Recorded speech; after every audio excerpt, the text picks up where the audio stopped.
Et bonjour à tous, c'est Milaric et bienvenue pour une nouvelle vidéo. Donc suite à un petit sondage que j'ai fait sur Facebook, sur mon compte Instagram et également sur la chaîne YouTube, j'ai demandé quel smartphone vous voulez que je teste prochainement. Et il n'y a pas eu débat, c'est le Reno 4 Pro de chez Ono qui a remporté la mise. Alors, j'avais pourtant proposé le Mate XS, mais il est arrivé en deuxième position, donc je pense qu'on viendra beaucoup plus tard. Alors ce qu'il faut savoir, c'est que j'ai juste enlevé le plastique pour le moment, je ne l'ai pas encore ouvert, je ne l'ai pas encore testé, on va le découvrir ensemble et le tester ensemble.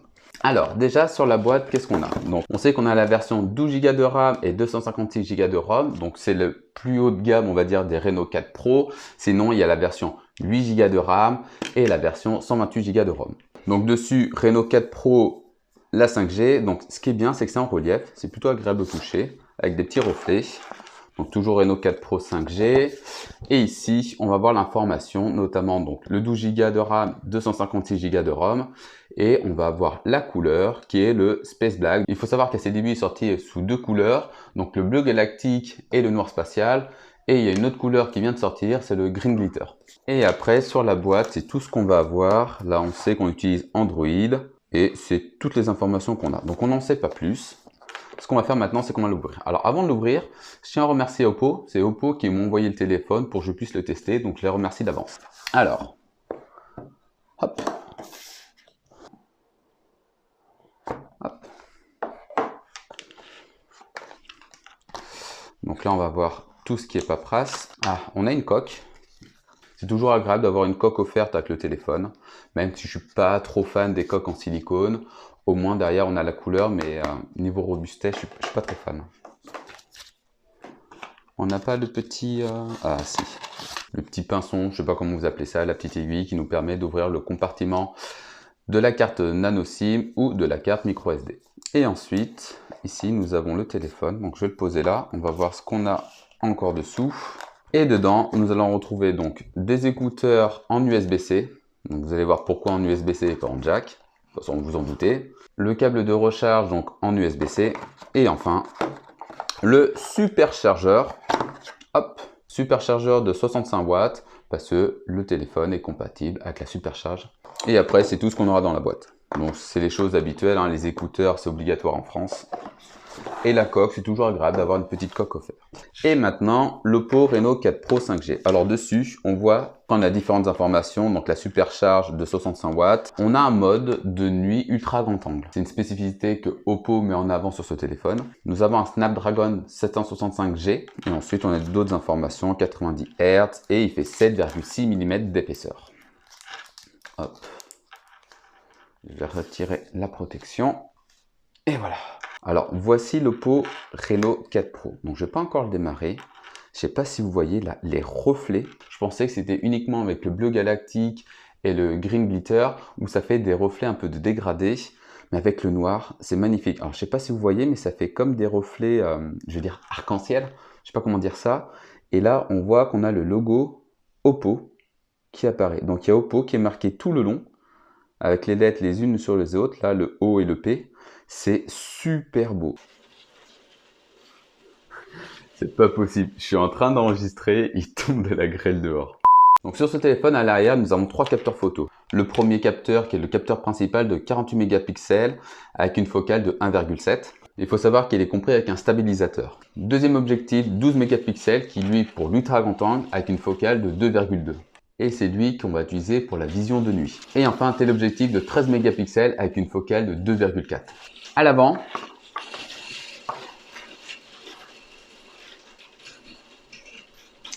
il tombe une de ces grêles. Et à l'avant, nous avons un capteur photo de 32 mégapixels. Nous avons un écran AMOLED avec un taux de rafraîchissement de 90 Hz. C'est un écran de 6,5 pouces avec une résolution de 2400 par 1080. Ensuite, si on fait un peu le tour, ici nous avons le bouton qui va nous permettre d'allumer le téléphone. Et de l'autre côté, nous avons les deux boutons pour le volume plus et moins. Donc ça, c'est des choses habituelles. Généralement, il y en a qui le mettent même au même endroit que le bouton volume. Là, il est de l'autre côté. En dessous, nous avons le haut-parleur, la prise USB-C pour pouvoir le recharger et dessous le compartiment de la carte SIM. Alors je me suis trompé tout à l'heure, j'avais dit que le petit pinceau permet d'ouvrir le compartiment pour une carte micro SD et également la carte SIM, sauf qu'il faut savoir que je ne peux pas mettre d'extension donc de carte micro SD. Il faut savoir qu'il est assez léger, son poids est à peu près de 175 grammes, donc ça reste quand même assez léger pour un smartphone de cette taille. Donc là on va l'allumer. Alors pendant qu'il démarre, qu'il recherche un peu les mises à jour, il faut savoir qu'il est sous Android 10Q et également sur ColorOS. Alors ColorOS je ne connais pas, moi je connais un peu les environnements de chez Honor, de chez Huawei, Xiaomi, mais j'avoue que l'environnement de chez Oppo je ne connais pas, c'est tout le premier téléphone Oppo que j'ai et je vais pouvoir découvrir ColorOS. Alors apparemment ces derniers temps, ColorOS est vachement amélioré et c'est beaucoup plus fluide, donc j'ai hâte de voir ça. Donc là je suis en train de faire l'enregistrement de l'empreinte digitale. Bon, moi à chaque fois j'ai du mal. Il faut savoir que j'ai pu faire également la reconnaissance faciale. Ok, donc là on peut voir qu'il est sous ColorOS 7. Donc c'est bien ce que je disais. Alors déjà, je veux voir s'il y a une navigation par geste. Parce qu'un truc que je déteste, c'est avoir ces petits logos là en bas qui me permettent de naviguer. Je déteste ça. Ah, geste de glissement des deux côtés. Voilà, c'est ce que je voulais. Donc les gestes de glissement, ça c'est un truc, j'arrive plus à m'en passer.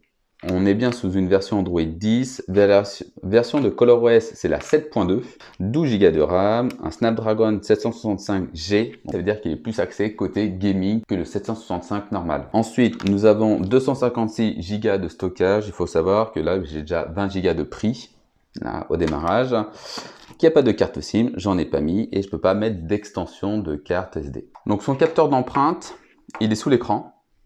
Voilà, il répond super vite, donc ça répond hyper bien. Donc là, je vais le refaire. Hop. Donc ça tombe bien parce que généralement, je les enregistre vraiment très mal. Là, c'est pas le cas. Ou sinon, il avait la reconnaissance faciale. Là, c'est bon, il est verrouillé. Donc la reconnaissance faciale fonctionne bien. Et je suis pas obligé de... Donc apparemment, c'est une reconnaissance faciale 3D. Ouais.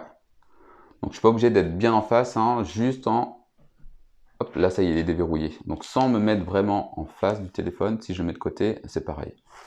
Là, si je le mets là, il capte pas, ça y est. Donc en attendant que ColorOS se mette à jour, il faut savoir que dessus on a le Wi-Fi 5, le Bluetooth 5.1. Nous avons une batterie de 4000 mAh. En termes de recharge, grâce à son chargeur de 65 watts, il est supposé se recharger de 0 à 100% en 35 minutes environ. On va dire 35-40 minutes, mais ça reste hyper rapide. Normalement, il faut à peu près une vingtaine de minutes pour faire de 0 à 80%. Donc ColorOS se met toujours à jour. Là, ce qu'on va faire, c'est qu'on va enchaîner sur la deuxième partie, c'est-à-dire le test sur la partie téléphone et également sur la partie vidéo. Surtout la partie vidéo parce que Oppo met en avant le fait qu'il puisse prendre des vidéos de nuit. Donc apparemment, il est réputé pour ça. Donc c'est ce qu'on va voir ensemble. Mais également son mode stabilisateur. Et c'est également le cas sur la caméra à l'avant. Donc ça, on va également le tester ensemble. À tout de suite! One eternity later. Alors là, je vous retrouve après quelques semaines de l'utilisation de l'Oppo Reno 4 Pro. Alors, comme je vous l'ai dit, c'est la toute première fois que j'ai un téléphone de chez Oppo. Donc, je connaissais pas vraiment Oppo, je connaissais la marque, mais sans avoir pu tester moi-même le téléphone. Et honnêtement, je suis agréablement surpris. Il faut savoir que pendant que j'ai eu le téléphone, j'ai une mise à jour de ColorOS.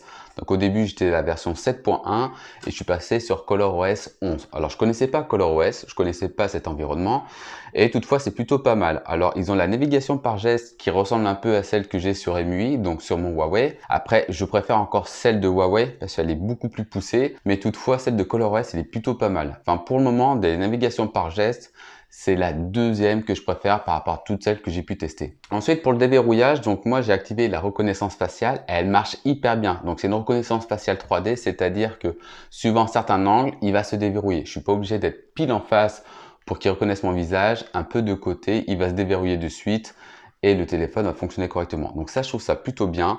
Après, l'empreinte digitale qui est sur l'écran, elle répond bien. C'est déverrouillé, ça fait assez rapidement. J'ai mis en plus la petite vibration qui me permet de savoir lorsque l'écran est déverrouillé. Ça marche hyper bien. Bon, par contre, le dessous, il prend assez vite les empreintes.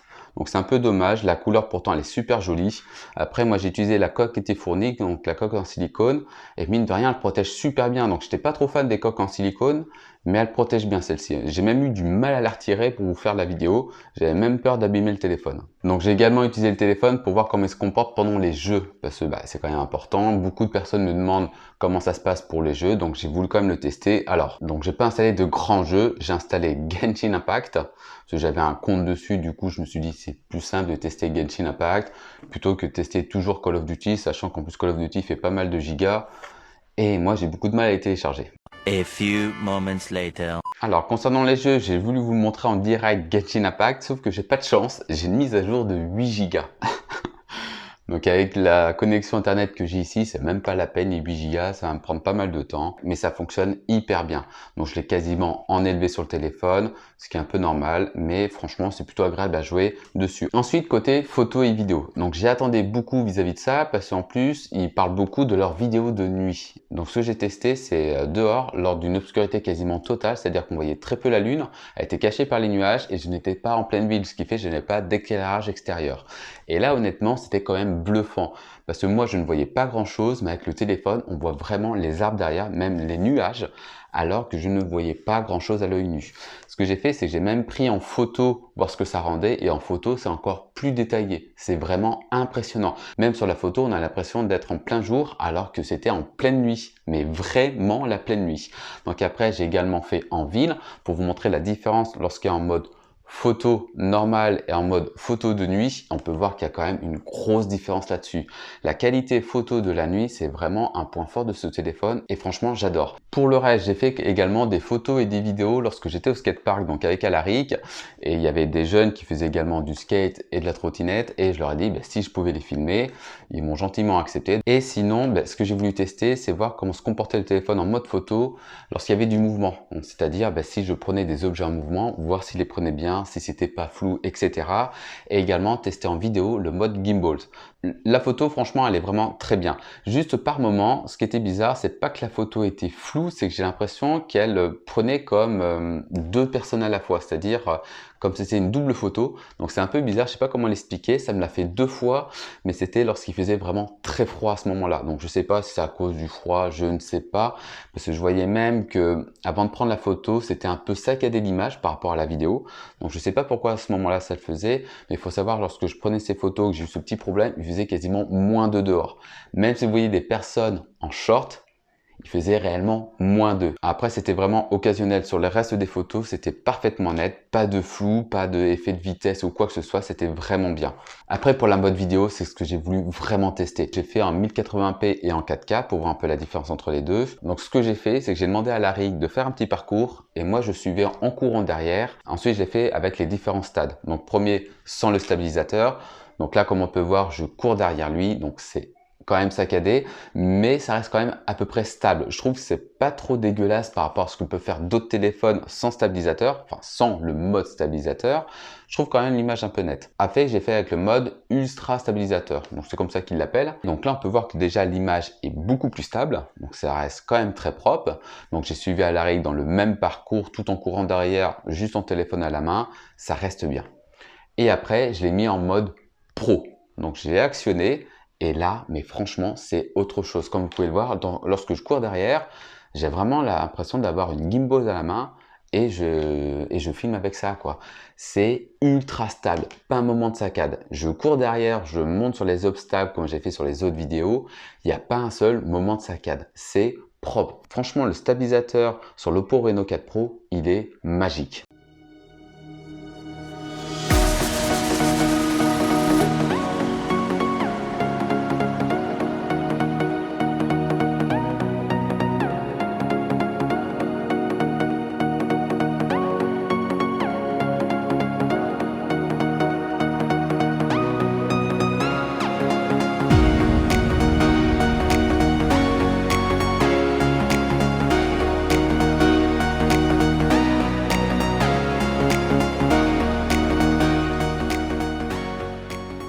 Donc en termes de vidéo, j'ai filmé parfois en 4K 30 fps, donc je suis pas trop fan des 30 fps, à la limite je préfère filmer en 1080p 60 fps, ce qui est le cas, et là après je trouve l'image beaucoup plus fluide, donc je préfère filmer comme ça qu'en 4K, et avec le mode stabilisateur c'est vraiment génial. Donc pour finir avec le module photo, j'ai pris des photos avec le capteur frontal en mode selfie. Donc le mode selfie, franchement, il répond très bien, c'est plutôt pas mal. Par contre, il reste pas trop net. On voit qu'il y a quand même quelques petits ratés. Je vais pas tout à fait dire des ratés, mais par exemple, moi, j'ai pas une coiffure qui est très nette sur le dessus et ça va être un peu flou par endroits. Donc, ça va pas être aussi net que sur le Mate 40 Pro, mais quand même, les photos en mode selfie sont quand même très belles. Concernant le son, il est vraiment très bon. Donc, c'est agréable de regarder Netflix, YouTube, etc. parce que vous avez le son stéréo dessus. Ça reste très agréable à regarder avec ce téléphone ou même de jouer avec le son stéréo. Donc voilà, c'est tout sur l'Oppo Reno 4 Pro. Donc franchement, c'est un téléphone que j'ai vraiment apprécié à tester. Donc c'est un très bon smartphone, certes, il a un certain prix. Après, en termes de performance, rien à dire dessus. Il est vraiment assez puissant pour faire tourner la plupart des jeux. Le téléphone a une bonne prise en main, qu'il n'est pas trop lourd et agréable à porter. Donc moi, j'ai mis la coque quand même pour le protéger. Mais l'inconvénient, je vais dire, bon, ce qu'on retrouve dans la plupart des téléphones, c'est la trace de doigt. Donc là, on peut voir pas mal de traces de doigts dessus. Alors soit j'ai les mains très grasses, ce que j'espère pas. Donc voilà, Oppo continue sur sa lancée de très bons smartphones et celui-ci ne déroge pas à la règle. Franchement, c'est un téléphone sur lequel vous pouvez y aller sans hésiter. Donc voilà, j'espère que la vidéo vous aura plu.